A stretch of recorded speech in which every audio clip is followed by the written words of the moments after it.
谢，朋友们太热情了，大家好，二楼朋友们你们好啊！哎呀，谢谢，哇，好帅是吧？谢谢，每年来参加就图你们这个了，知道吧？哇，今年人来的真的是不少啊，这该来的还有那不该来的都来了。既然这样，咱们就热闹起来啊！又开始比赛了嘛，每年比赛都很兴奋啊，但今年说实话，多少有点比不动了。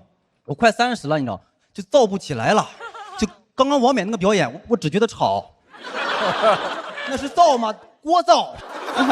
那是脱口秀吗？咱们来点正经脱口秀啊！你看有朋友知道啊，我去年左脚这里打了1个月的石膏。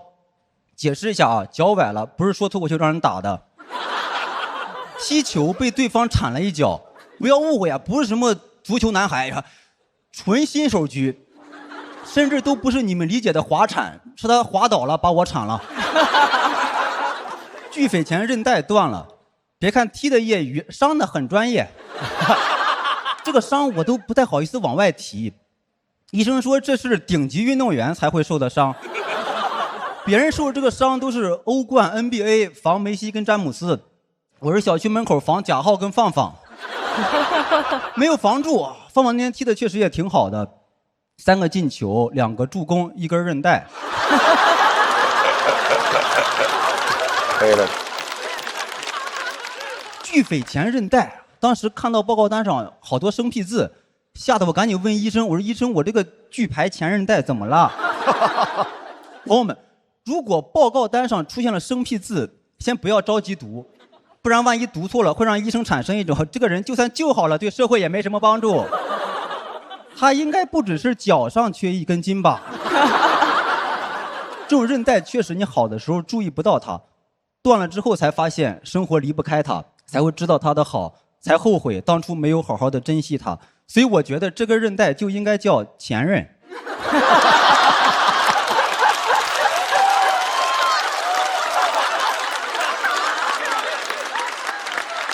受伤的方式也很像，疑问是怎么受的伤，回答都是让人插足了。韧带损伤是不可逆的，这辈子基本上就告别剧烈运动了，不然会习惯性崴脚。走路姿势如果不正确的话，也有可能造成软骨磨损，脚踝就基本上就废了。然后手术的话，也有可能会伤到神经。当然这些都是我在小某书上看的。那里看病太吓人了，我就想看看，我说这个症状骨头是伤到哪儿了呀？这小某书看了10分钟啊，就感觉别看骨头伤哪儿了，就看看骨灰撒哪儿吧。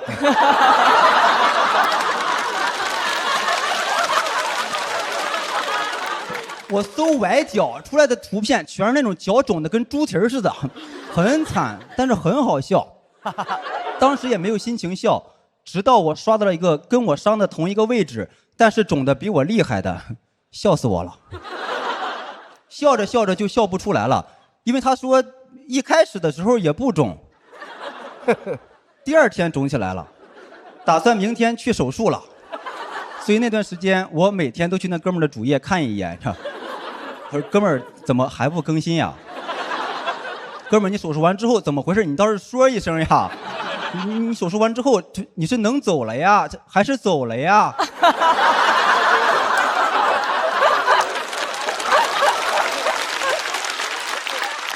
脚完全沾不了地。第2天3个朋友陪着我去医院检查，咱也不用羡慕，他们3个看我笑话去了。去了3个脱口秀演员，寄素材去了。对我走不了路没有一丝的同情，只觉得说残疾这个赛道也让你走进来了。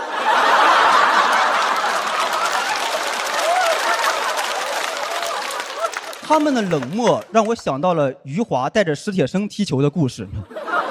我发现网上好多人都特别喜欢这个故事，觉得这么开玩笑太酷了。为什么？因为你们带入的是余华。我铁生说一句，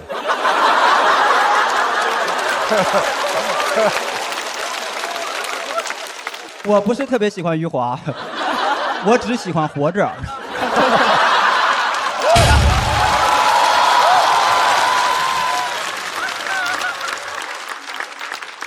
怎么说？出完这个文化梗，觉得自己更像史铁生了。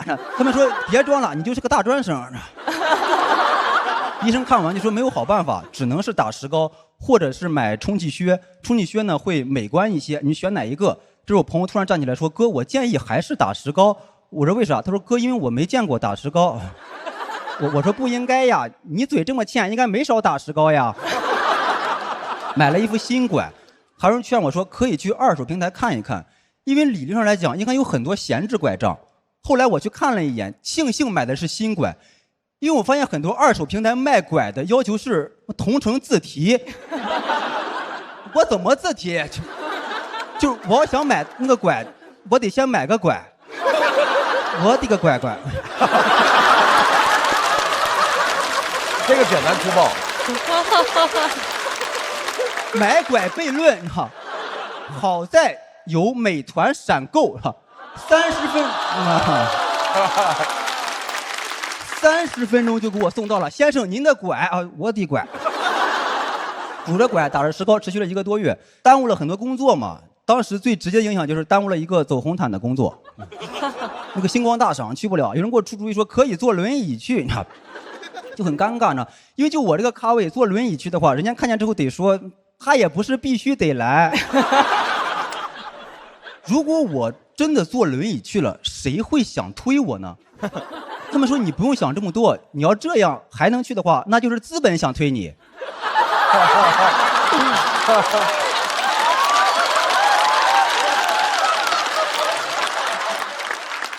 到时候你也不用怕推着不方便，因为资本想推一个人很容易。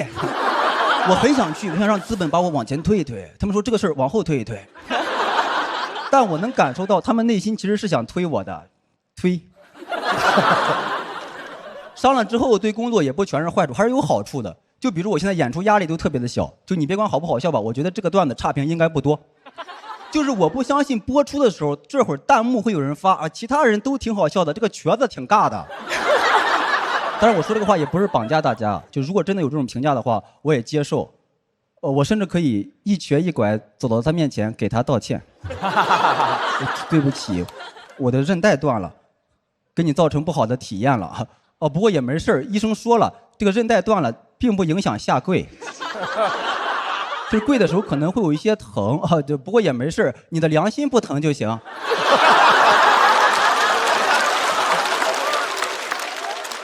看得出来，这只脚韧带虽然断了，攀爬能力反而提升了，很轻松就登上了这个道德高地。脱口秀的道德高地，我帮大家看过了啊，就是黑灯跟小佳都在。我真的觉得这个行业太残酷了，你像黑灯跟小佳。他们会把所有的伤痛给当成素材，就导致我现在一有伤痛，心情就特别的复杂。就比如当时崴脚的时候，现场其实是非常惨烈的，因为韧带断裂它是有响声的，当时现场是嘣的一声啊，这所有人都问什么声音，我说应该是段子炸裂的声音。咱们这个呢。大家好，我是哈哈茶。大家好。很高兴能回到这个舞台啊。说实话，去年的比赛比的也还坎坷，但是好在有坎坷就有回甘。我去年不是第1期就讲自己搞说唱嘛，今年早些时候呀，新说唱那个节目组找过来了。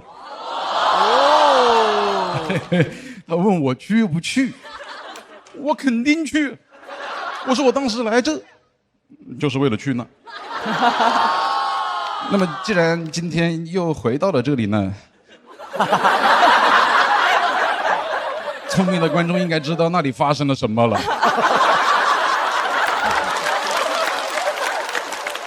我缓了好久，我才想明白，他们把我喊过去，就是把我当调哥搞了。我说我都准备了3个月的阿卡贝拉了，怎么临时让我加一段跟脱口秀有关的搞笑的那个说唱？我当时还想着，那对我还挺上心，我就答应了。我当时信心满满，我来上海海选就2天，我带了4条内裤来的，我想着肯定要多待一会儿嘛。今年4月9号来的上海，住到官方指定的那个大酒店里面，加上我那酒店一共关了270个 rapper。我那天看到他们以后，我发现一个残忍的事实：我只有在这个舞台才像个 rapper。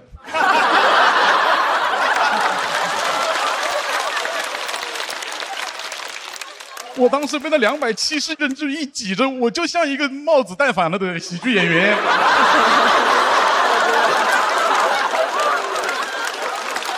我看他们我就露怯，他们那个样子都像那种小学门口见一次要少5块钱的角色。我是真怕他们呀！他们跟我讲话都说：“你一个讲脱口秀的过来干什么？”我说：“我过来采风。”但是当时心里面还是放了狠话的，我心里面讲的是我来给中文说唱洗牌来了。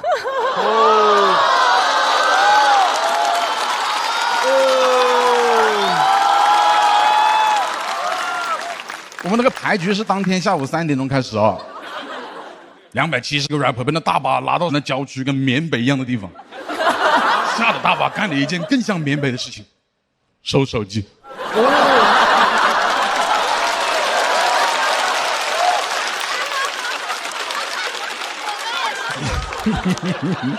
哎呦，现在的 rapper 没有那个狠劲了，喊收手机就收了。我还等着在后面助攻一句，我说对呀，凭什么拿我们手机？没有出头鸟，哎呀，手机被收完了，我们就开始聊天，人家也挺不容易。他们说每年参加这个东西像高考一样，我一感慨，我说那我这是第2次参加高考了。他说你之前来过我们这个节目吗？我说没有，我参加过一次真正的高考。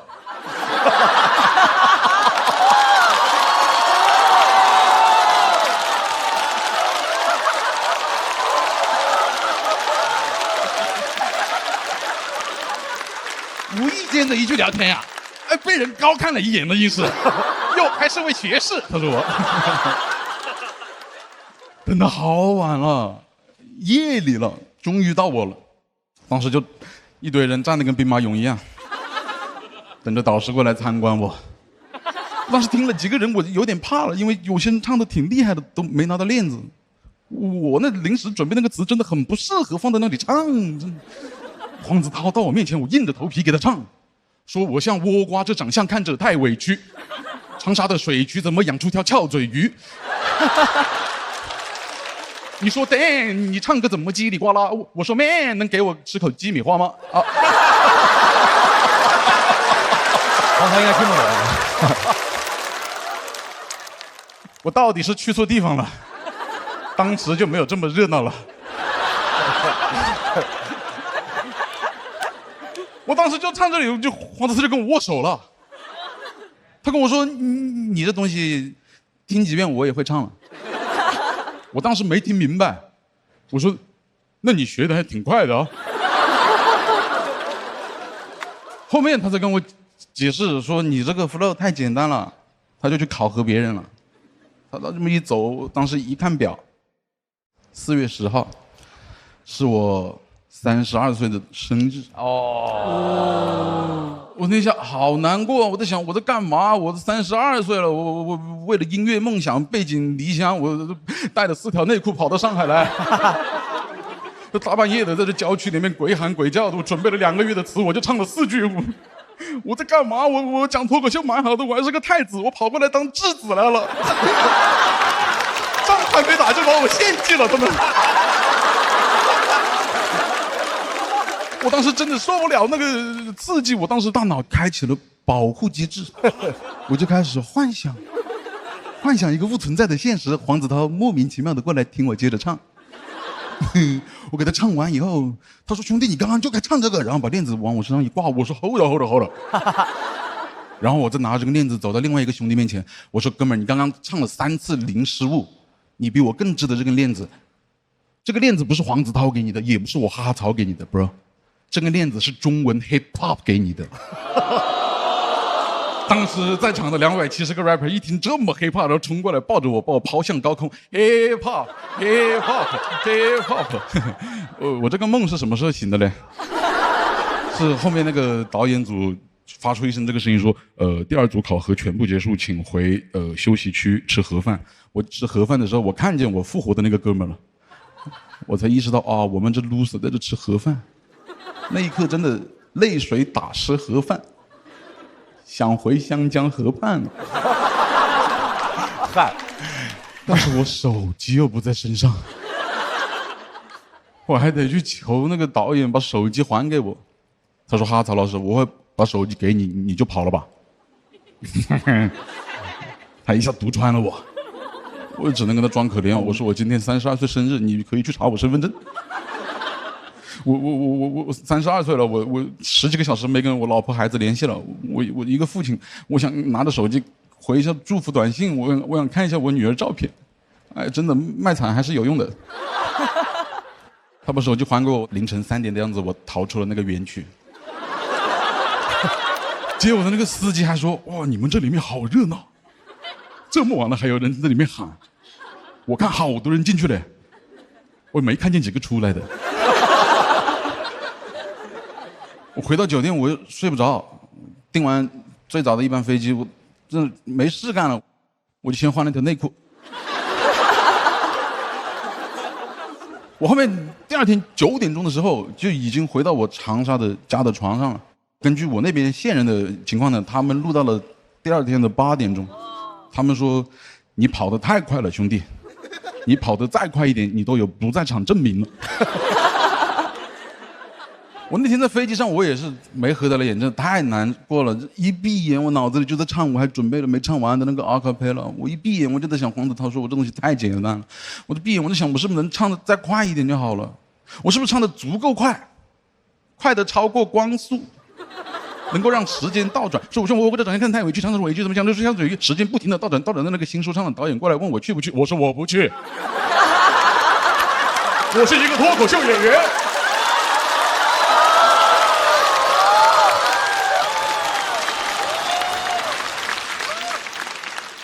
9点的时候，我躺在家里面啊，我老婆刚刚送孩子去托班，送完看着我吓一跳，她说：“哎，你不是在上海吗？”哦，我看着我老婆眼泪就下来了，我抱着她说：“我说老婆，我好像做了一个好长的噩梦。”她拍了拍我的背，她跟我说：“生日快乐。”她说：“你回来也挺好的，我给你订个蛋糕吧，反正中文说唱的蛋糕你也吃不到了。”谢谢大家，我是新说唱271强，哈哈曹，谢谢大家。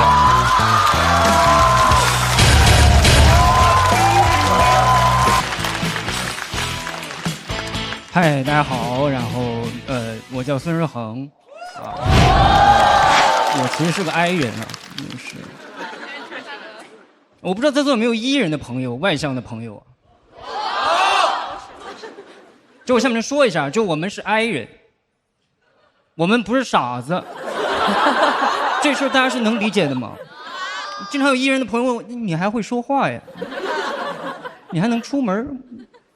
就我们也是一个具有正常民事行为能力的成年人，这件事大家是能。我们饿了也知道吃饭，下雨也知道往家跑。我甚至碰到认识的人，我还会主动跟他打个招呼，能怎么样？打个招呼能怎么样？回家再自杀呗，能怎么样呢？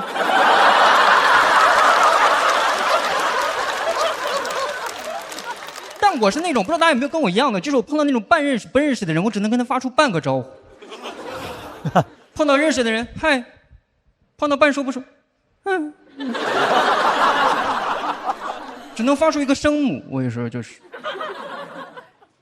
他们还说 I 人不善拒绝，我是会拒绝，但我最多拒绝你3次。啊，不是说一定要在乎3次这个数字啊，而是因为3次就是我想象力的极限了。我想象不到人怎么能这么不要脸。在你拒绝他2次之后，他还在邀请你，再1再2不再3吗？不是，就经常有那种拒一的朋友问你喝酒吗？我说啊，不去了吧，你昨天不是刚喝过吗？你怎么还去？他说走，我请客。我说啊，我不去了吧，我今晚还有点事儿。我都说我今晚还有点事儿了，你别管我有没有事儿。你不能再邀请了，你懂吗？你怎么还得怎么邀请，还得怎么？他说，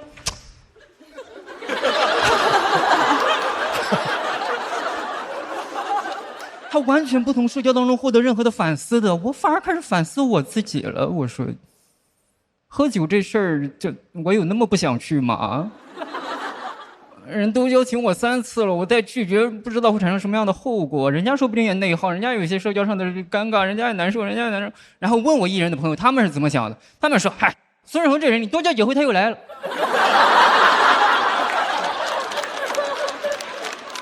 凭什么呀？他们凭什么完全不承担社交带来的尴尬？他们说 I 人是刀口向内的，E 人是刀口向外的。这怎么2回伤害都是一个人啊？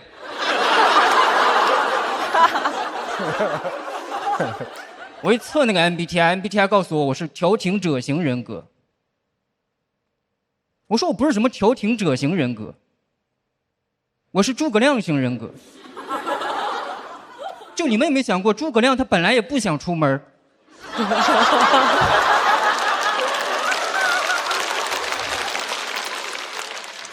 但是刘备邀请了他3次。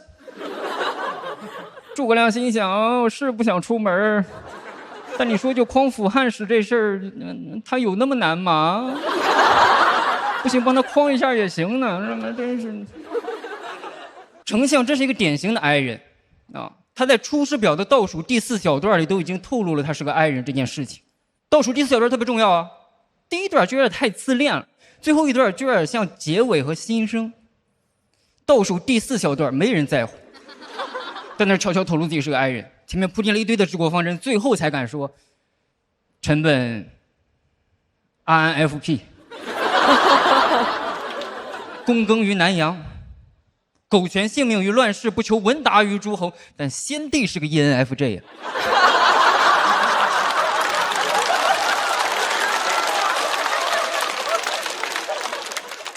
先帝他邀请了我3次，你说我再拒绝吧，亮实在是有点不太好意思了。亮配得感又低，有一些原生家庭的创伤，回避型依恋，亮真是有时候亮真是没办法。亮丞相真是一个典型的 INFP， 我就是跟丞相共情了，他就想待在家里睡觉而已，就我们这个人就想在家待下睡觉而已，那有什么错呢？你非要叫人家出门，那不都告诉你，那不都跟你说了吗？卧龙。可以。丞相就是被架住了，我不知道大家有没有那种社交当中被架住的那种场景啊？我经常这样，就在一个聚会里快要结束的时间点，这个时候我要去上个厕所，主人跟我打招呼说：“哎，走了。”我就真得走了，我厕所我也不上了，走，我行李我也不要了，走，扔掉我的行李和膀胱走，我就是。我不好意思不走，他给我架住了，我老是这样。就我是个 I 人啊，我原来也装过 E 人，但我装不了，我就天生是个 I 人，就我先天就是这样，你能明白吗？喝中药调理不好，就是我天生就是这样，能。但是不可能的，就是这个社会不给你这样的机会，这个社会就是个 E 人本位的社会，啊，外向人的社会，你们的社会。我是个山东人啊。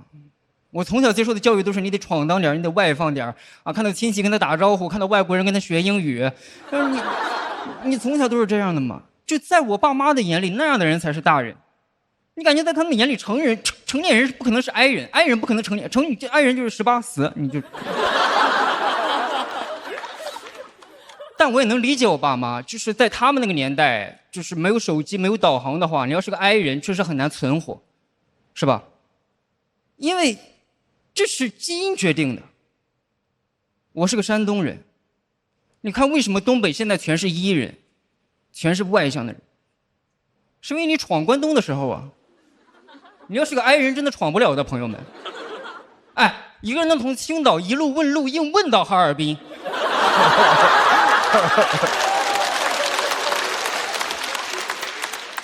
2270公里。他得多 E 呀，他不光是个 E 人，他是个疯子，我觉得他真是，哎呦，我真不行，我最多到潍坊，我就。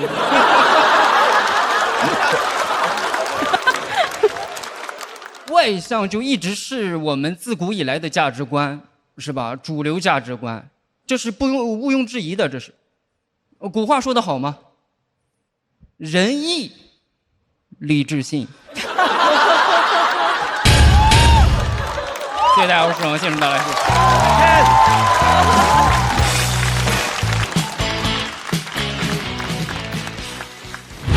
大家好，我是小蝶啊，蝴蝶的蝶。我的身世呢非常的离奇，简单来说呢，就是在我出生之前，我妈就已经做过了绝育手术，所以我能出生呢，代表手术失败了，因为医生的技术不够硬，没有我的命硬。那个手术呢叫输卵管结扎，科普一下，就是把女性的输卵管堵上，是一种永久性的绝育手术。每个人出生之前呢，都要经过输卵管这条赛道，而我的赛道是我自己挖的。当时我妈刚怀孕的时候呢，她不觉得自己是怀孕了，她以为要提前绝经，非常着急，就去开了一些药，活血化瘀。我就是那个瘀，怎么都化不掉。她才意识到好像怀孕好几个月了，她更着急了，因为3胎药法很多钱，所以她就去找当时做手术的医生医闹。我们常见的医闹呢，都是出人命了，患者家属在那大喊：“还我孩子命来！好好的人怎么说没就没了？”我妈去找医生呢，也是出人命了。她说：“把我孩子还给你。”好好的人怎么说有就有了？医生没有见过这种场面，他以为我妈不想要这个孩子，就开始劝说：“孩子来都来了，万一留着有用呢？”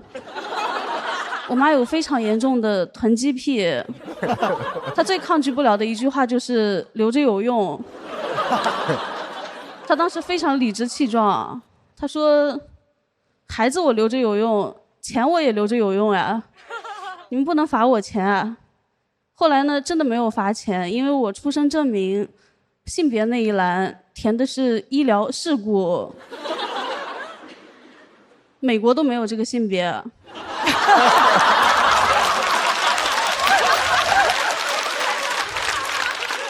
我一出生就是个法外狂徒。然后关于我出生的这些故事呢，在村里广为流传。在村里人嘴里，我的出生堪比猴王出世，已经有点妖魔化了，就好像我是从石头里面蹦出来的，一蹦出来我就大喊 Surprise Mother Father。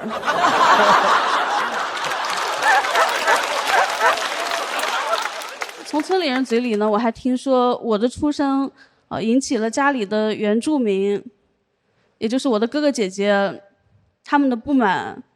他们不止一次的问我爸妈说：“他以后都住在我们家吗？”所以呢，后来我爸妈商量了一下，决定把多出来的孩子捐给需要的人。简单来说呢，就是找个好人家领养，领养代替购买。其实我也能理解，因为我爸妈年纪都比较大，我妈当时身体也不好，有点贫血，想回一回血。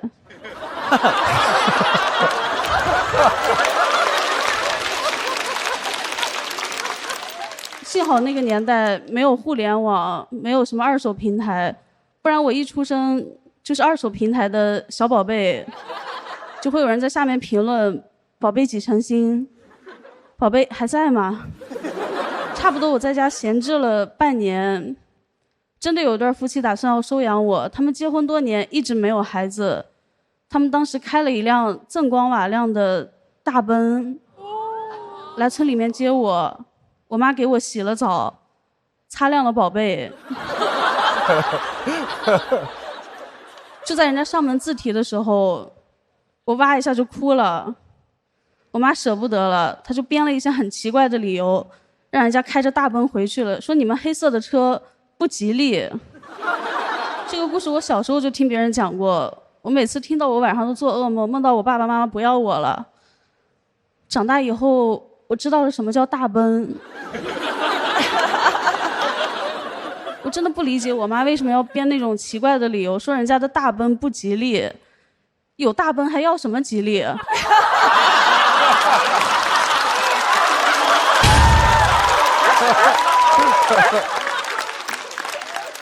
我问我妈为什么要后悔，她说养了半年养出感情了。当时我在她怀里面哭得太厉害了，我说有没有一种可能，你把我放上那辆大奔，我就会开始笑。我真想回去把我的嘴堵上，我就跟她说你别哭了，你再哭你妈可就要你了。就这样呢，我就成为了一个农村3胎家庭最小的那个成员，孩子都流向了不需要孩子的家庭。我妈真的有非常严重的囤积癖，家里留着有用的东西也太多了，她还留着我哥哥姐姐小时候的衣服，所以我一出生就失去了穿衣自由，也获得了穿衣自由。我从小的穿衣风格可盐可甜，非常复古，穿的都是古着。但是我刚上1年级，我就继承了哥哥姐姐小学初中的所有书本。我哥哥姐姐根本就不学习，他们的书太新了，我妈舍不得扔。所以当时的场景呢，就是我穿着我姐姐的衣服，拿着她用过的作业本，站在教过她的老师面前。这个场景非常诡异，我感觉老师都懵了，是不是当年教过的那个差学生回来索命了？而且呢，大家都说什么教科书是最权威的，但是我一点都不相信我的教科书，因为那几年呢，教科书改版了，我用的是上上个版本。怎么说呢？鸟巢都快盖好了，我书里北京还在深奥。我上课就像在玩一个游戏，叫找不同。别人书里面太阳系有8大行星，我这儿有9个。有一次检查课文，我才知道那篇课文他们的书里面要全文背诵，我这儿只需要朗读一下就好了。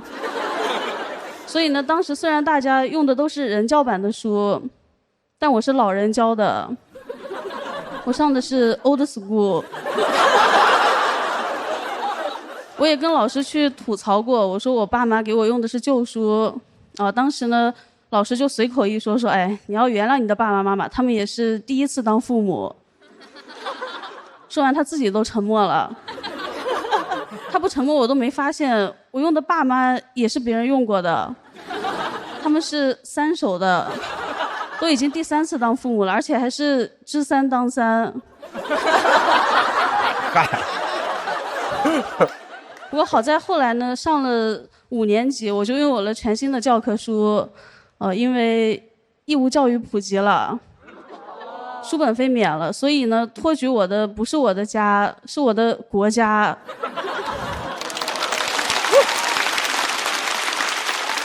还有更正能量的。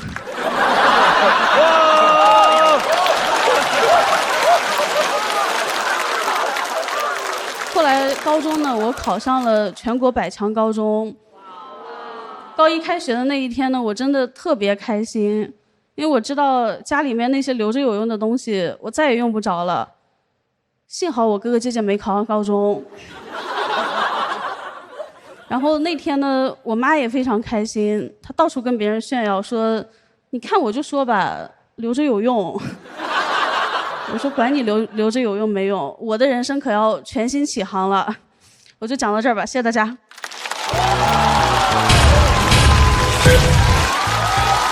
哎 ，Hello， 大家好，我是小鱼。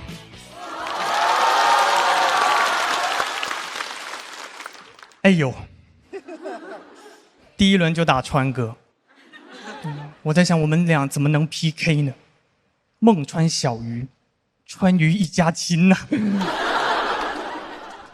大家还记得我去年分享过我高考参加过3次，最后1900分才考上北大的故事。今天再跟大家聊聊我最近的生活。我学的是预防医学，现在大5了，马上准备本科毕业。虽然我水平一般，但我还打算接着读研，因为我这个专业就是本硕连读，不读白不读。但大家放心呐、我不是那种4+4。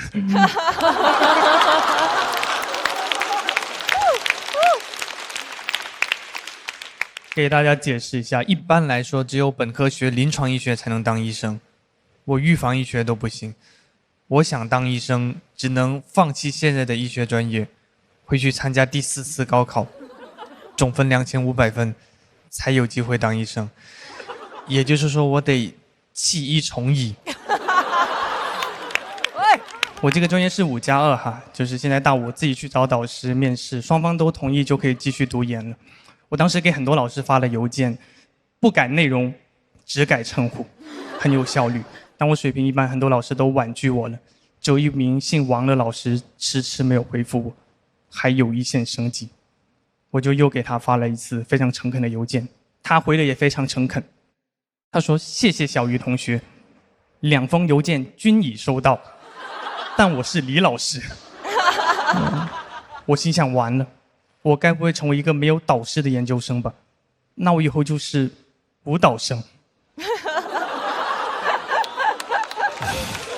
No， what？ 就这样了，谢谢大家。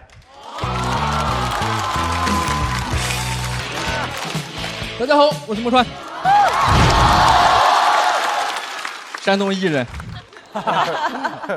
我是今年唯一参加节目的总编剧了，毕竟其他总编剧也没有什么家世。有时候我跟陈哥一块改稿，我看着他快快乐乐的，我都想再给他找一个家。今年过年，我是带着一大家子人一块去泰国那边过的年。当时那边正好闹绑架案嘛，但是一看机票酒店也太便宜了，想着就去呗，反正一家人在一块儿。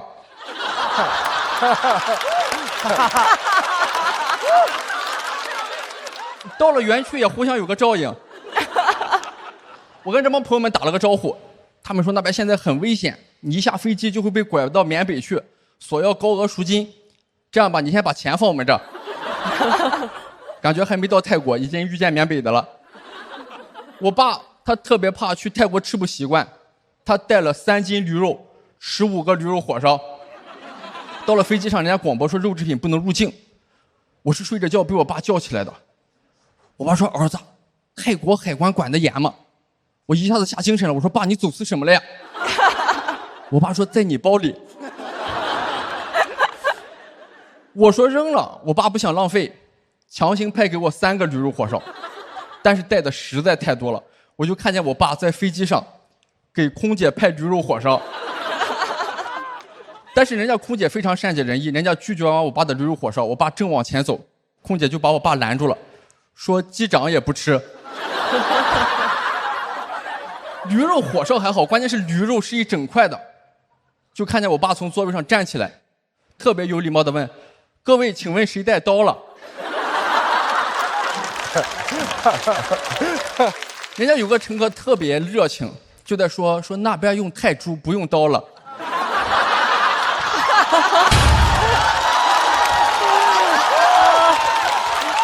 什么破玩意儿？就很破的玩意儿，但是还是厉害。生的他妈怎么说他都不扔，这人吃多了驴肉确实是酱。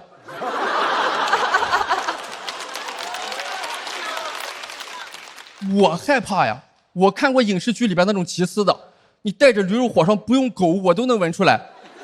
真出了事肯定上热搜，说脱口秀演员因为走私驴肉火烧被捕。网友评论说没见过那么馋的劣迹艺人。然后我爸又劝我说：“儿子，下了飞机不是还要走一段吗？你一定会走饿了的。”所以下了飞机我边走边吃，顺便刷那个社交媒体，就看到一条蕊炮，说在泰国看见我了，但是没跟我打招呼，因为看着我这个人觉得不好打交道，整个人看着趾高气扬的，我也没法跟人解释我是吃饱了撑的。我还跟我爸说：“我说爸，我好歹也是个小众人物。”被人拍下来影响不好，我爸说：“那我给你找个地方吃，那边你就去那个牌子底下吃，你看那牌子写着了禁止拍照。”我觉得这个方法也值得推广，以后娱乐圈顶流恋情怕被拍到，就到那个牌子底下谈。最难受的是过了海关，我爸突然跟我说：“儿子，人家不让肉制品入境，那是不是咱们可以只吃火烧里边的肉啊？”事后诸葛亮。那时候我觉得我爸已经不是一个普通的老登了，他这种就叫孔明灯。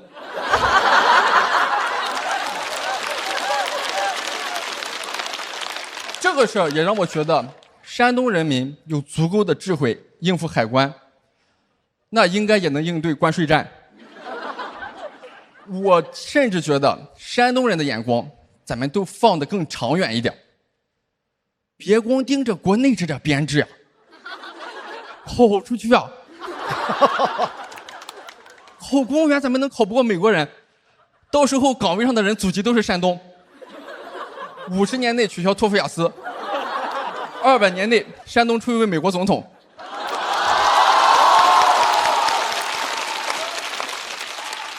你们想想，美国梦一觉醒来发现是孔孟。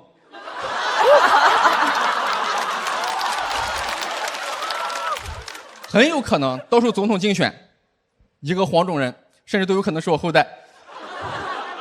一上台，我有一个梦想。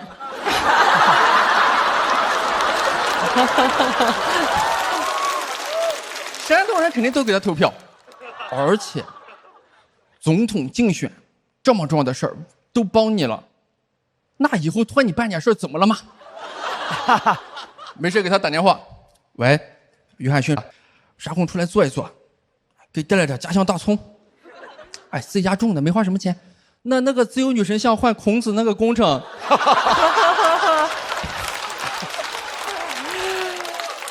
我觉得就应该大力推广《论语》，这都不叫文化入侵，这就是文化下乡。所有国家都是 country 嘛。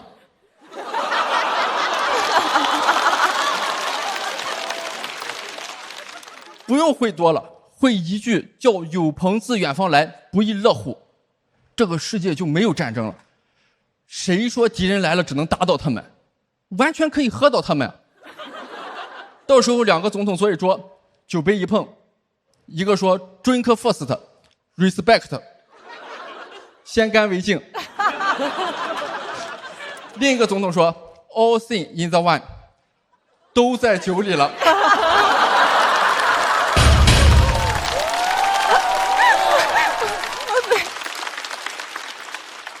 全球化已经不行了，那就干脆试试全山东话。美国 America 鲁 A，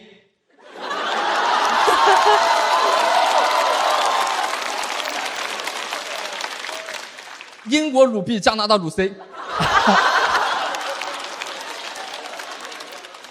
这个世界和平之后，咱们再解决一下这个世界的终极问题，比如说男女对立，咱们把这个地球的版图重新画一下子，重新画成南半球和女半球。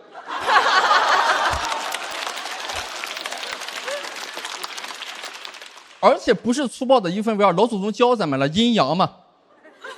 到时候这个分界线上，就放那些想谈恋爱的。那2个点上，就放一些男男女女。小鱼每年都能遇到最强的对手。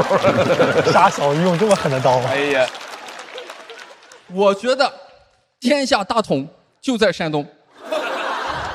甚至大同都不在山西。这人已经疯了。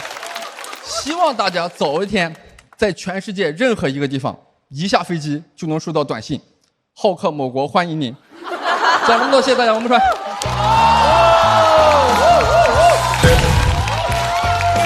炸了！哎哈喽，大家好。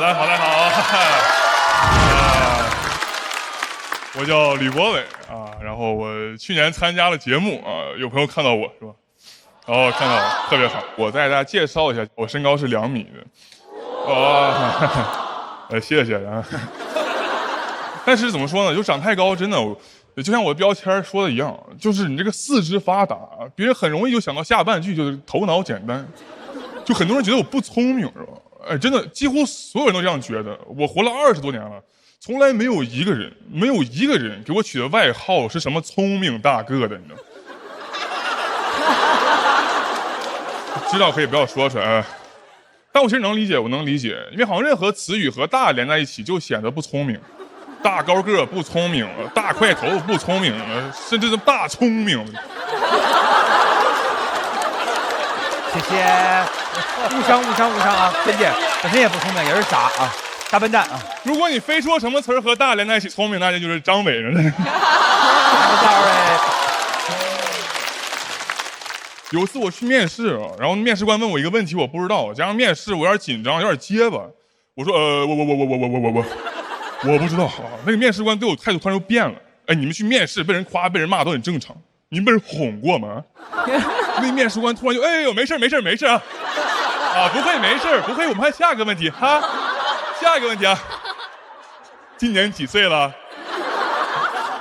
我当时有点生气了，这我可以没有工作，但我不能没有尊严。我盯着他，我说你什么意思？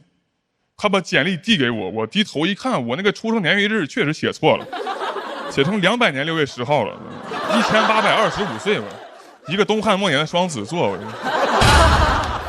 谢谢大家。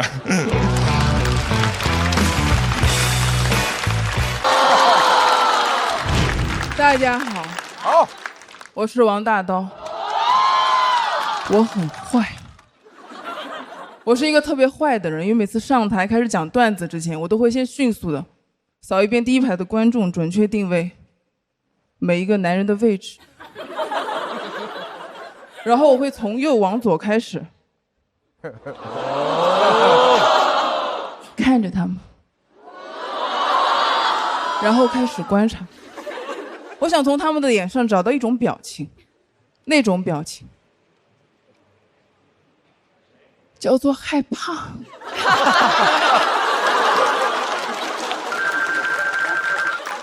现在对待男性的态度已经非常独特了。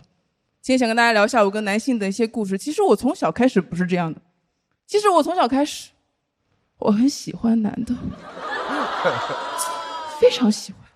我从幼儿园开始就有喜欢的男生了，那是一个幼儿园的午休，我去找他，我想邀请他和我一起午睡。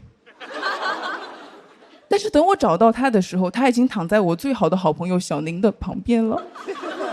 那一刻我特别难过，我想为什么？你知道小宁很好，但是为什么？我想起我们吃幼儿园好吃的小炒肉，小宁吃到好吃的小炒肉，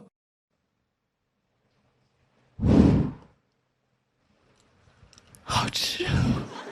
我吃到好吃的小炒肉，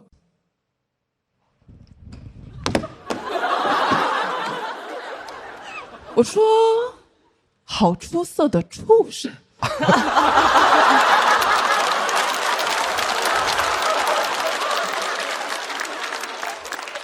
小宁她就是那种情绪冷冷的淡淡的很优雅那种冰山美人，而我从小是你们过生日的时候永远关不掉的那盏莲花蜡烛。我从幼儿园开始到小学喜欢的男的没有一个喜欢我，没有一个。我不懂，因为我从小开始我就很喜欢我自己。我小时候一个人走在街上，我走着走着我就在想，我说我好有意思呀。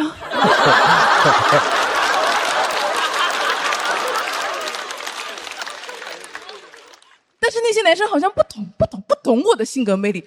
我不怪他们，因为我觉得如果他们的认知还不够，他们就是不能欣赏我，他们审美认知不够而已。我想让他们提高一点，快点提高，所以我要扩大我的性格魅力，拓宽他们的审美边界。我要做一个性格暴露狂。在学校的走廊上，如果有男生和我擦肩而过，我就直接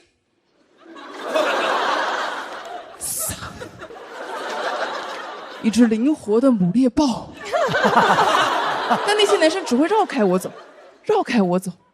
我简直不屑一顾，因为绕开猎豹走的只会是懦弱的羚羊。我一定会找到配得上我的极致糖浆。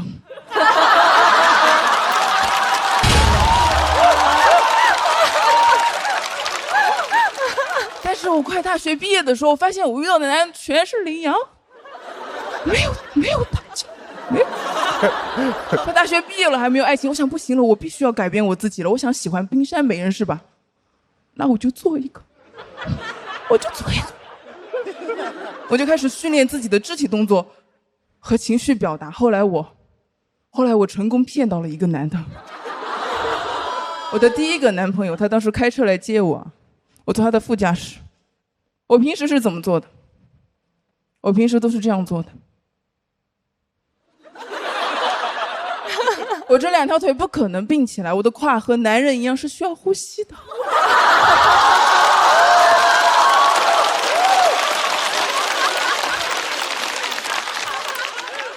但是一个冰山美人要优雅 ，elegant。所以那天我坐他的副驾驶，我都是这样做的。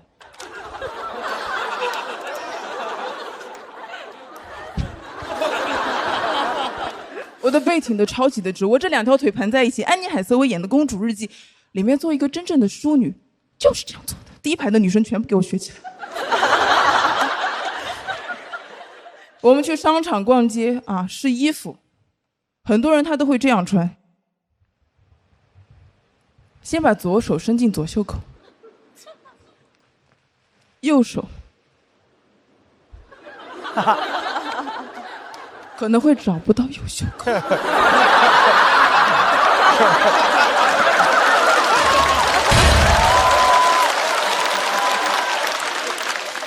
不要这样穿，这样非常的不优雅。我从来不会这样穿衣服 ，never。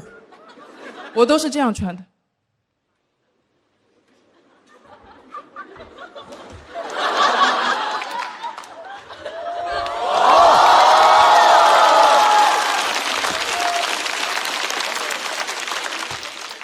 Just like a magic 。我每次见他，我都会尽量的把自己打扮得很精致、很好看。我特别记得刚在一起之后，有一个晚上，我当时都要睡着了，他突然把头凑到我的耳边，非常小声地问我，他说：“你不用卸妆吗？”我还能怎么办？我只能装睡，带着妆继续睡。后面他去青岛玩，他给我带了一个礼物回来，一个海边捡的石头，也太抠了。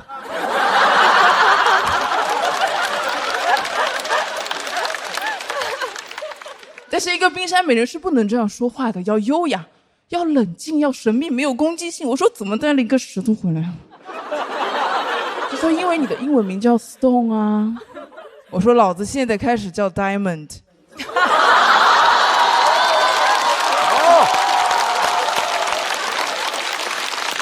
他说你怎么能说老子？他听不见 Diamond， 只听得见老子。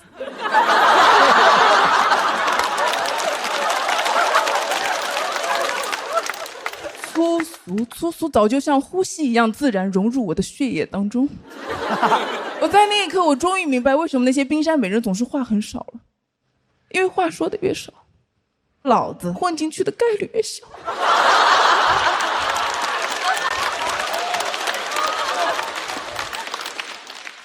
最后我们没谈几个月就分手了，露出的马脚太多。然后分手之后，我发现睡觉还是卸妆睡最舒服。然后有人听了我这篇稿子之后，他就问我，他说：“王大刀，你想表达什么？你想表达不要通过扮演或者是化妆来获得爱情的故事吗？但是你扮演一个冰山美人是那么的自如、自洽、舒服。”我想，我还挺牛的。但是我真的舒服吗？我其实不舒服，这只是现在的我在讲述过去的我的一段故事而已。我特别记得我们刚在一起的时候去餐厅吃饭，他和他的朋友看了菜单就定了吃什么，都没有问我。我也很喜欢吃东西啊，为什么不问我？为什么？我很难过，其实我很难过。我觉得我在很多时候我都觉得我需要做一个意见和情绪都不强烈的人。你问我想表达什么，我想谈论很多时刻。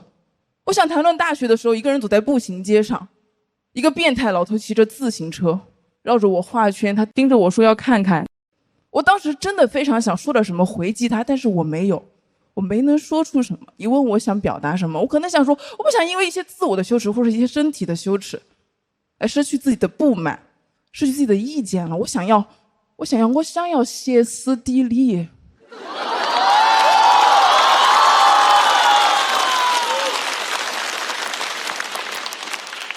I wanna be historical. I wanna scream. I wanna shout. I want to cry without any guilt. I don't want to keep silent because of my shame and the education that I received. 我也希望有一天会用四川话说那些不说英文啊，就是。刚那些东西一个梗都没有，但是你们听得很认真，对吧 ？Just like magic， 谢谢大家，王大头。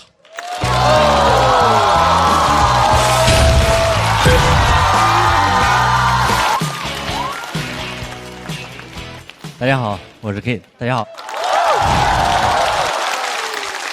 非常喜欢大刀的表演，但我今天带来的还是传统脱口秀啊。过去1年一直在演出，前两天演着演着收到一条观众的私信，问 Kid 今天演完可以 SD 见一下吗？有人知道什么意思吗？什么意思？Stage door 问你能不能在演职人员入口和你合个影什么的 SD。我哪知道啊？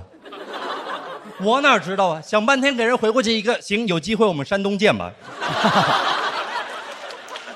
SD， 因为我们现在观众太年轻了，我的私信里还有很多说 Kid 啊，刚毕业很迷茫，不知道老家和大城市哪里好。这个问题，以我浅薄的经验，当然是大城市好啊，是吧？我在上海才会听到，实在不行回老家吧。我从来没有过在我苏北老家听到过，实在不行去上海吧。你知道这个话出现在我们县城，那只有一种情况，就是你这个病啊，实在不行去上海吧。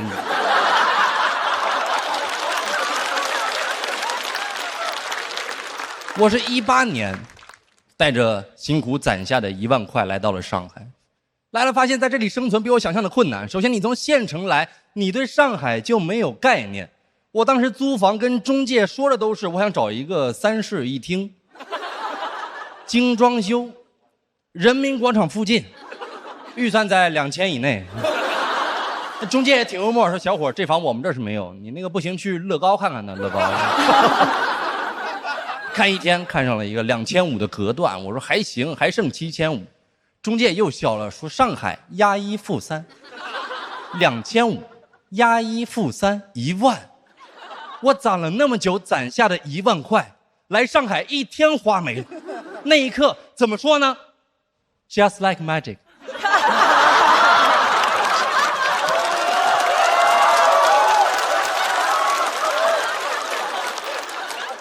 哦，这么个魔都是吧？这么个魔都，咬牙租了。我说也不能灰溜溜走了呀，没钱用，我这只能变卖一些以前买的球鞋、潮牌衣服。日子越过，衣柜越空。有天打开衣柜，我都绝望了。我说这是没灰溜溜的走，怎么要光溜溜的走了呀？怎么净身出户了呀？最后撑下来了，没有回去，因为我知道老家也不是100%安逸顺利，老家有老家的困境。大家这2年总在说大城市牛马惨，有人关注过县城牛马吗？做6休1，没有社保，想换也换不了，那工作都是父母隔了好几层关系给你求过来的，压根没有跳槽的概念，你就在这槽上躺平一辈子。是吧？最关键的是你在上海当牛马，老板还只会让你干活，你在老家当牛马，每天都有亲戚逼你配种啊。我现在每次回家，我都得用上海牛马的话术应付苏北牛马的活。人生大事你得放在第1位。我说收到。你得分得清轻重缓急。我说好都好都。你得赶紧结婚，赶紧把孩子生了。我说最晚下周给你。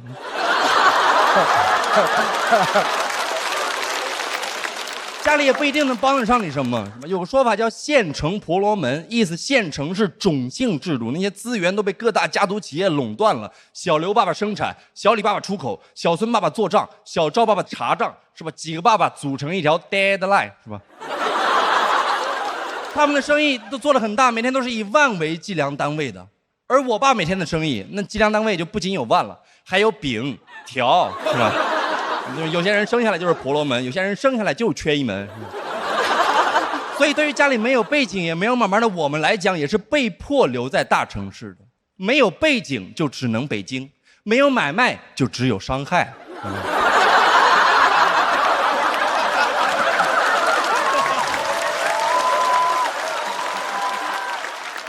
反正不管你去哪儿吧，咱普通人在哪儿都不容易。咱们的人生处处是苦海，要不然为什么各行各业都在说要上岸呢？我只是觉得你选择完一片苦海，你就别管别人在怎么说了。经常有人跟我，他也没来过上海，就跟我说上海不好。我说你去那儿干啥？上海只是有钱人的乐园。我特别不理解这句话，上海只是有钱人的乐园。有钱人难道不是在哪儿都是乐园吗？是吧？就算他真是有钱人的乐园，这也正是我从县城来的原因呢。乐园，那最需要的就是工作人员嘛，是吧？咱们就是赚钱来了。有钱人在哪儿，钱和机会就在哪儿。因为在有钱人的眼里，钱是万能的，你也不知道他们会拿钱干什么莫名其妙你理解不了的事情。很可能明天就有一个上海富豪说：“哎呀，这每天睡前就想听人在床边给我讲点谐音梗呢，怎么上哪儿找去呢？”我立马拍马赶到，我说：“大哥，您还上哪儿找啊？你这不有个现成的吗？是吧？”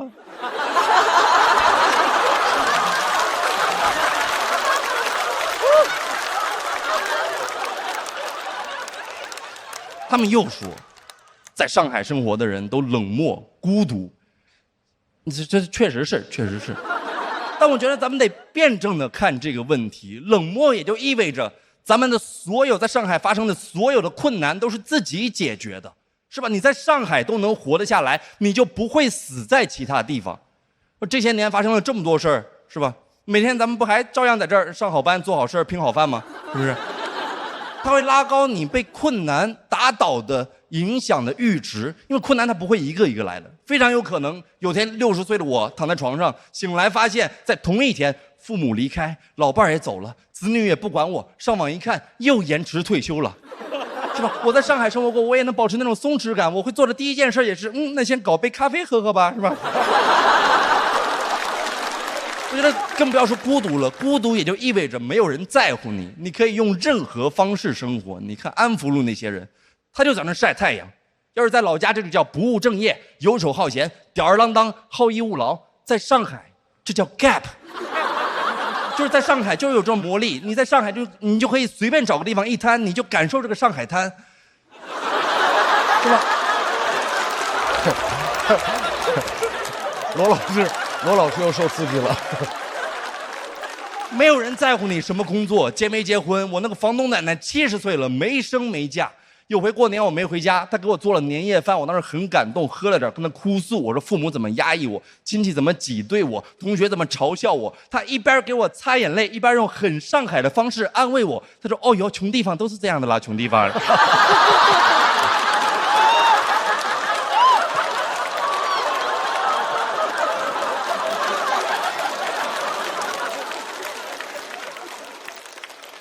我为什么想讲这个？因为这2年我身边有很多朋友离开了上海，这其中包括我的心理医生。我问他为什么，他说不行，在这儿太焦虑了。完了，我还劝了他半天，但是他很厉害，因为他从决定到搬走只花了3天。所以我就想祝福所有想离开大城市的朋友，都有这种说走就走的勇气。我也希望咱们决定留在大城市的朋友，都有说不走就不走的理由。讲到这儿，谢谢你们。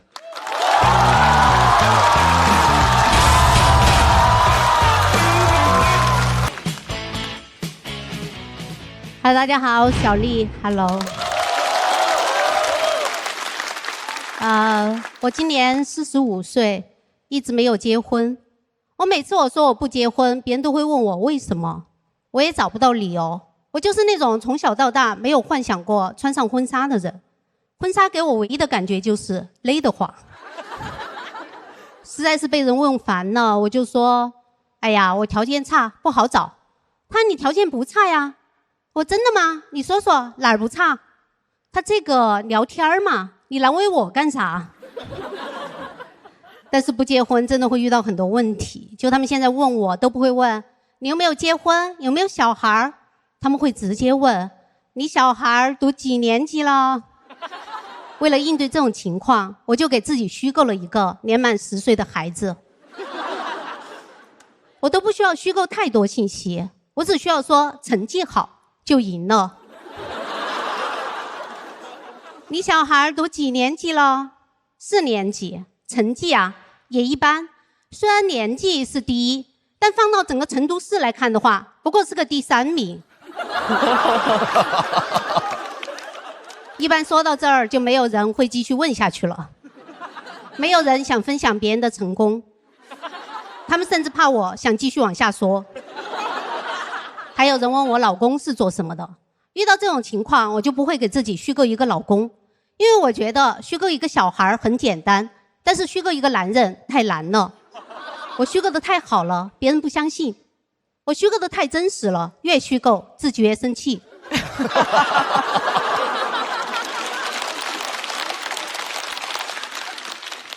我没有办法虚构一个真实的好男人。后来再有人问我老公，我就说算了，别提了。他们就认定我有老公。虽然我没有结婚，但是我身边同龄的朋友都结婚了。30多岁的时候，他们还会在我面前炫耀，说自己过得有多幸福。我说你带2个孩子这么辛苦，怎么会幸福？他说虽然辛苦，但是每天早上起来给他们做饭，送他们上学，接他们放学，做饭，辅导功课。当终于忙完了，躺在床上看着他们的时候，真的觉得很幸福。我心想怎么可能？到后来我发现他没有撒谎。因为有一次我一大早起来赶飞机去外地开会，开完会演出，演完出又开会。当我终于忙完了，躺在床上看着天花板的时候，我也觉得很幸福。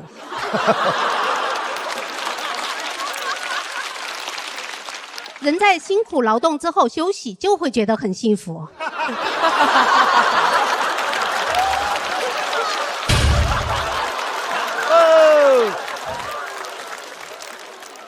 但是没有孩子也可以很辛苦啊。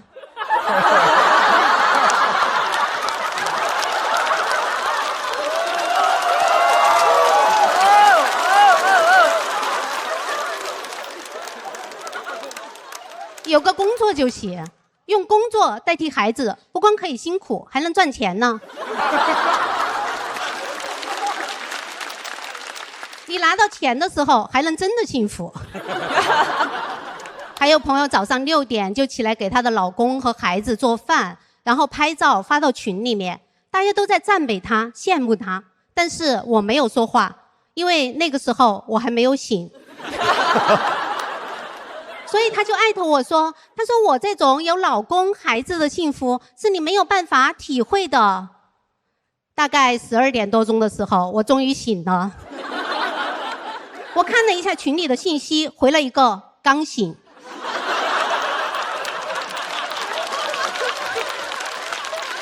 我心想6点就要起来做饭，那不是7点就要起来吃？感觉他们一家3口的觉还没有我一个人睡得多。很多人都觉得不结婚是一件很惨的事情，哪怕我每天睡到自然醒，别人还是会说你苦日子在后头。我是不知道还在多后头。直到有一次我跟我朋友和她老公一起吃饭，吃着吃着他俩突然吵起来了，我一下愣住了，感觉回到了原生家庭。不敢说话，也不敢动。她说她老公停个车都停不好，还能干点啥？她老公说她是个神经病。我心想，都是因为我不会开车，他们才吵起来的。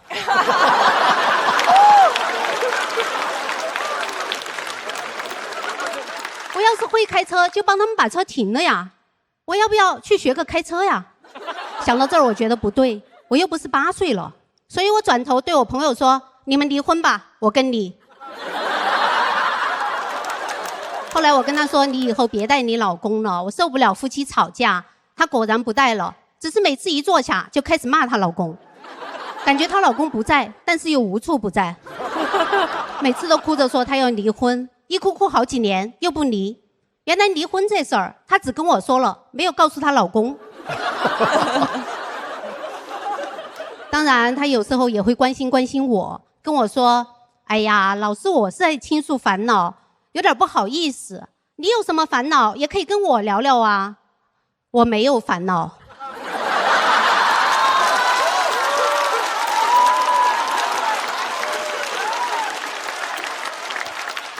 但是我意识到我得有。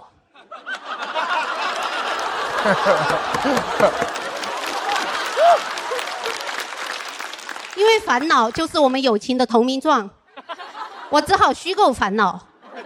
我说我跟我妈吵架了，她说我也是，巴拉巴拉巴拉就把话题接过去了。我心想，幸好她方方面面都有烦恼。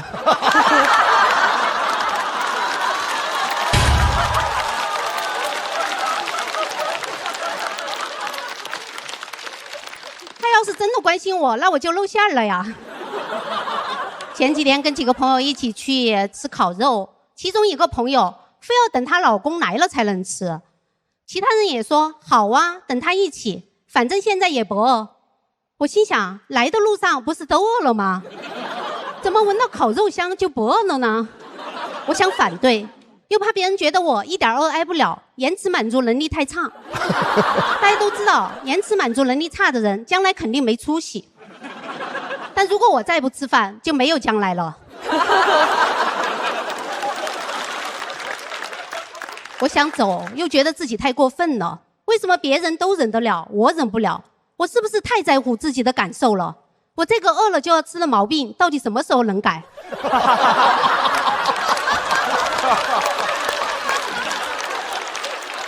不对呀，我怎么一边挨饿还要一边反省呢？我应该反抗啊！等老公，等什么老公？为什么要等她老公？她老公又不是我的菜。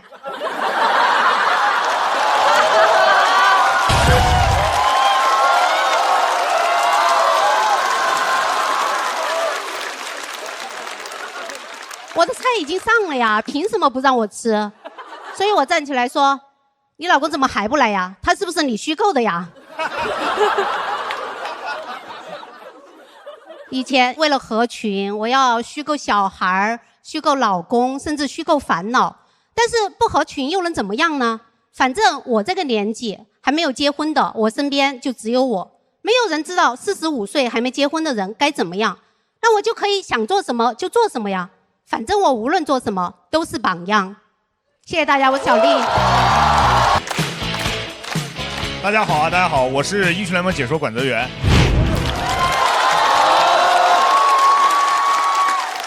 熟悉我的朋友都知道啊，其实我还有另一个名字叫管住嘴，就因为我预测什么那个结果老是会反着来。所以我也有点好奇，就是为什么今年咱们节目找我来？难道是想让我预测一下对面那个节目办的比咱们这边好？那也不用我预测呀，去年不就比咱们好吗？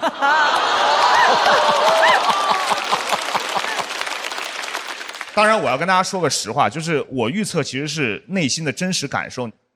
每次预测，我不会为了所谓的这种节目效果去博眼球，我都是做自己，就比 real， 你们知道吗？我一比 real， 大家就让我闭嘴。就我一个语言类工作者呀，我一说话，大家让我闭嘴，这种痛苦谁懂啊？只有张绍刚老师能懂了。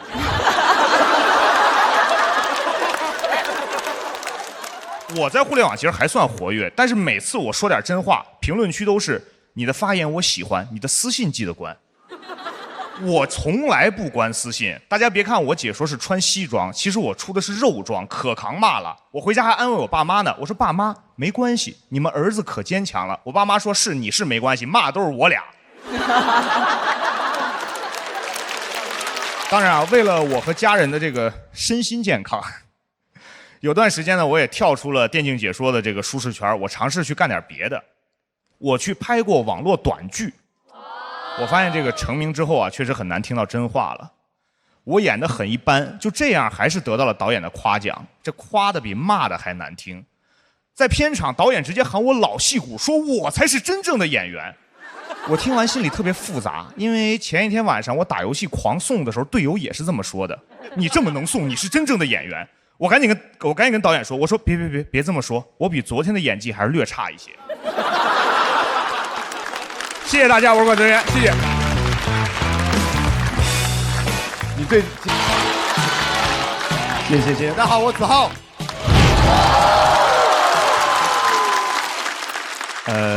有些朋友可能知道啊，我有个广东人啊，对，广东人嘛。然后其实我在上海做脱口秀做了7、8年了，然后前段时间一直在广东那边做我那个粤语的那个脱口秀。说真的，跟普通话比，粤语那个演出实在是太落后了，你们知道吗？我回广东的第一场演出，我还是作为神秘嘉宾去的。这是笑点吗？这个地方？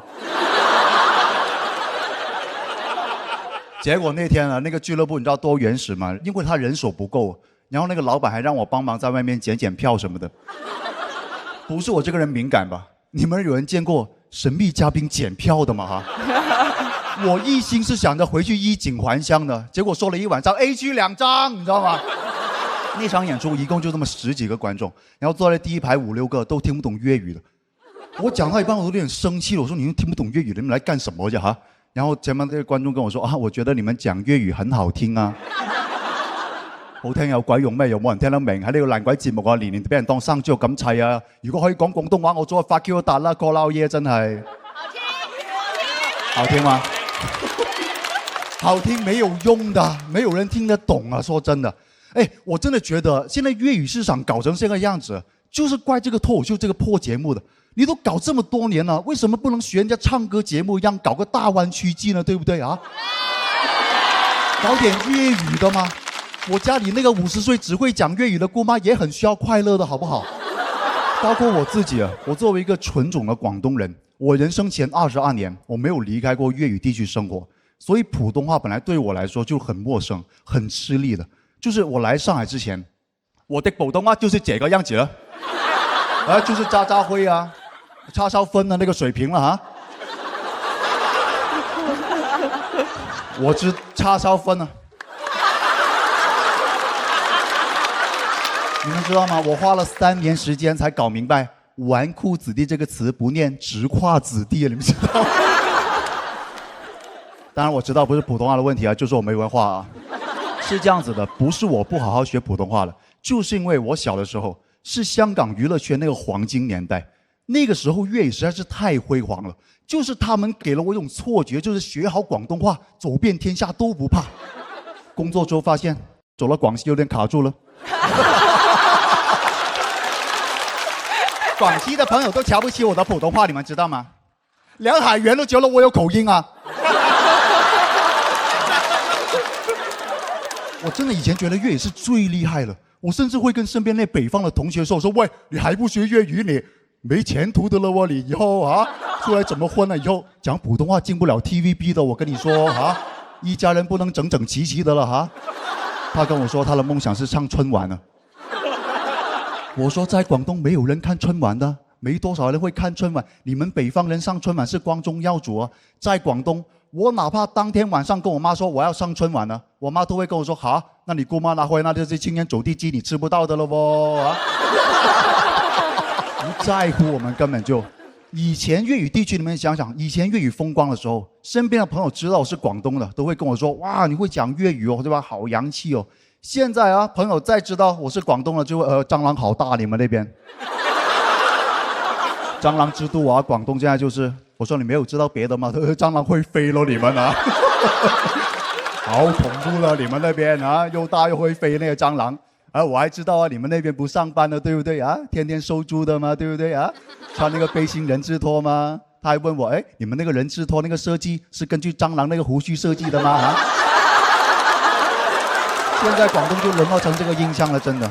以前粵語風光的時候啊，你們去 KTV 看一下，全都是那些北方的朋友在唱那種蹩腳的粵語歌，什麼黑鳳梨啊，哈，拿雙眼東影啊，哈，笑死個人。我現在哪敢笑人家啊？現在我為了推廣粵語啊，我都得盲目鼓勵他們了。現在無論朋友他那個粵語多蹩腳，我都會跟他說：喂，兄弟，你廣東哪裡的？粵語這麼標準，煙台，廣東煙台好地方哦，是吧？啊，你們那邊流行那個考公，考的是包租公，對不對啊？不擇手段了，我現在就是。你們現在知道粵語有多難推廣嗎？我其實手上有2個多小時的粵語段子了，但來這個破節目1分鐘都用不了的哈，沒有人聽得懂啊。其實你別說是我了，哪怕是我最喜歡的歌手容祖兒，容祖兒哈，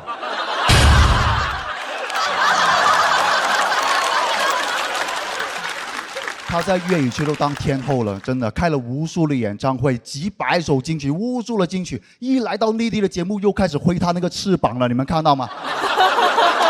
我真的心疼他，沒有用，近幾年他已經進步的了，開始讓大雨落下了，對不對啊？南水北調了啊！像个东海龙王一样了，一天天，我真的心疼他。其实这个事情啊，都怪这个香港的娱乐圈了，因为一直以来你粤语那个文化的输出都是靠香港那边娱乐圈。然后你看看最近的10来年，香港娱乐圈有出什么几个能打的年轻的那明星吗？没有了。你反观内地的年轻明星，塌房都塌了好几轮了，人家。但这个事情不能怪年轻人的，主要是曾经的那些粤语文化的顶梁柱，现在也没有几个在为粤语出力的了。我这里有份名单哈，我一个一个给大家讲讲这帮人都在干什么鬼啊哈，气死我了，真的是啊。先说个导演啊，王家卫，哎，王家卫啊，可以说是粤语电影一个时代标志了吧。那时候啊，连重庆的森林里啊，讲的都是粤语啊。现在呢啊，现在宁愿拍《繁花》、拍沪语，都不愿意为粤语出一分力吗？《繁花》，香港的紫荆花你拍过了吗？啊？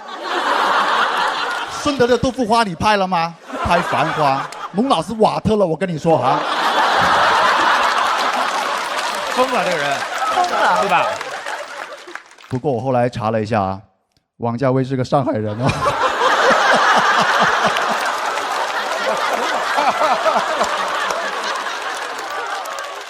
那又怎么样？谁让他以前拍粤语电影拍得这么好啊？一家人不能计较那么多的啦。OK 啊，他为了家乡建设，我理解他哈。我最不理解的就是那个谢霆锋哈。众所周知，这个家伙20年来拍了2部电影，最近开了一次演唱会，76年都在做饭啊！不是，他甚至做的都不是广东菜啊！这个家伙，霆锋，你是不是有毛病的？你这个地方啊，你觉得我喜欢你那么多年，图的是你那个爆汁烤肠的吗？哈！你知道大家最近还夸他，说他越老越有味道了，没想到是原味和黑胡椒味咯，哈！我一心想着他能把粤语文化发扬光大，没想到他一直想当中华小当家，这个家伙。霆锋，我跟你说，你是把王菲追回来了，但你已经失去了我了。你就跟你那个女人过去吧，你啊。还有吴彦祖，你也别笑，你最离谱啊！在粤语电影市场最困难的时候，你丫为什么在短视频开始教英语了啊？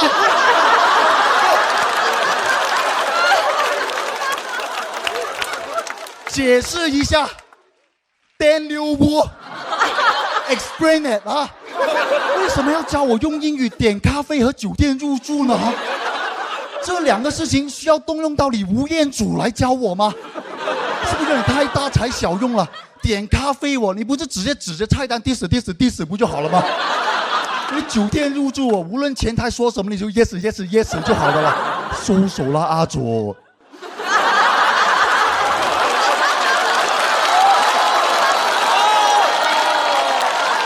你们知道我那天打开短视频账号搜索吴彦祖的时候有多崩溃吗？在众多长沙吴彦祖、重庆吴彦祖里面，谁能想到吴彦祖教英语那个是你呀，大哥？英语这个东西谁教不能教啊？你在这里瞎操心什么鬼啊？真的是。但我们粤语不一样啊，现在唯一能拯救粤语的项目就是吴彦祖嘴把嘴教你讲粤语了。能力越大，责任越大，阿祖，真的快回来了，大湾区需要你啊！你把向佐留在内地就可以的了。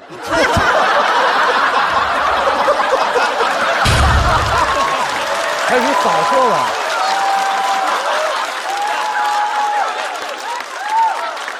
阿祖，我不管啊！2025年我会一直在大湾区做我的粤语东笃笑专场的。你如果对粤语还有感情的话，就回来当我的神秘嘉宾啊！我可以安排你帮我检票什么的啊！記得帶上霆鋒嘅烤腸，還有祖兒嘅翅膀啊！一家人最緊要係齊齊整整嘛！謝謝大家，謝謝。